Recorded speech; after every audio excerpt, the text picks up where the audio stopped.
Thèbes, la cité des vivants, joyau de la couronne de Séti Ier.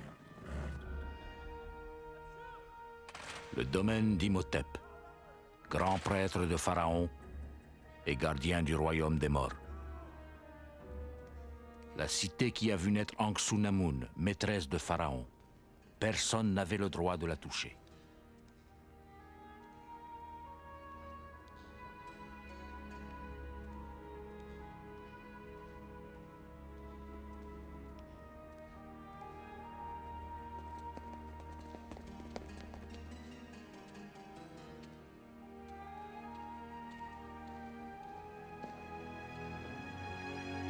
Leur amour était si fort qu'ils étaient prêts à risquer leur vie.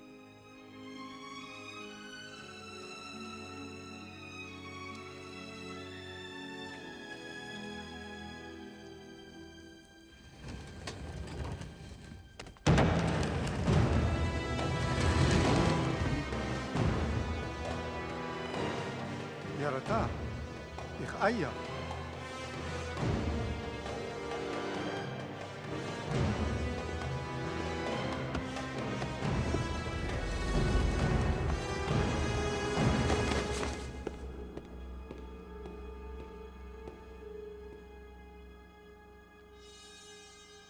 يتمتاتا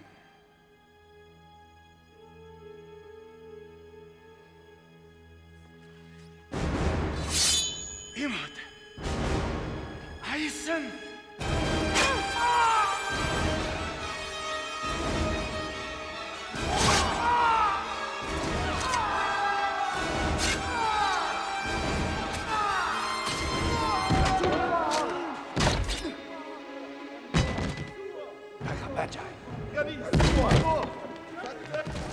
Ipidioare, inimiuto.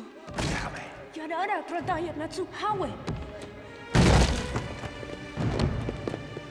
كونا يدخمه ينخمه هاجميش هاتف ارهبين خيوط سبسلوه يوتا يا رينكا Ben vi aiga wait if halt.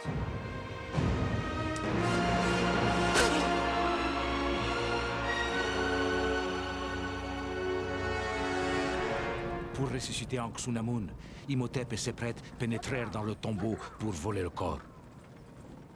Ils s'enfuirent dans le désert, emmenant le corps d'Anck-Su-Namun à Hamunaptra, la cité des morts, l'ancienne nécropole des pharaons, où étaient dissimulés les trésors de l'Égypte.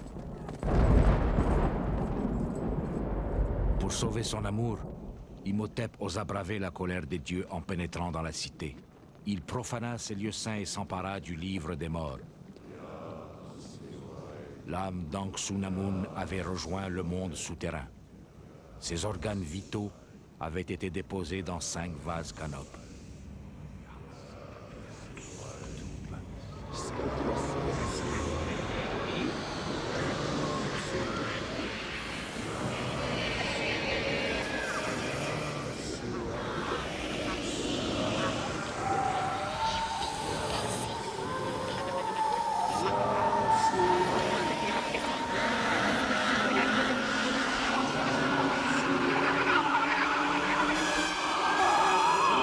L'âme d'Anck-Su-Namun était revenue de l'au-delà.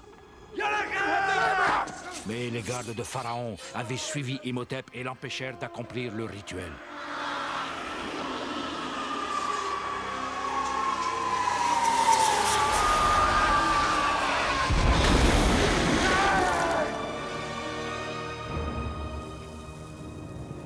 Les prêtres d'Imhotep furent condamnés à être momifiés.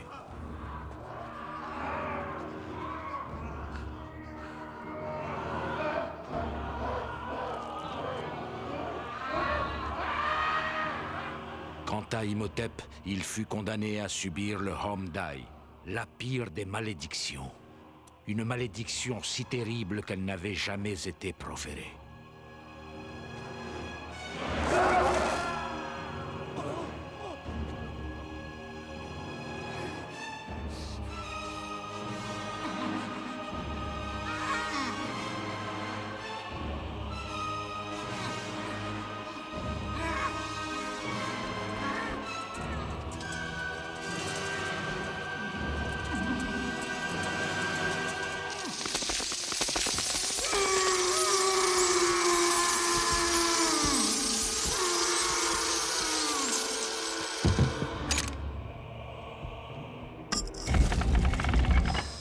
fut condamné à être enfermé dans un sarcophage, mort-vivant pour l'éternité.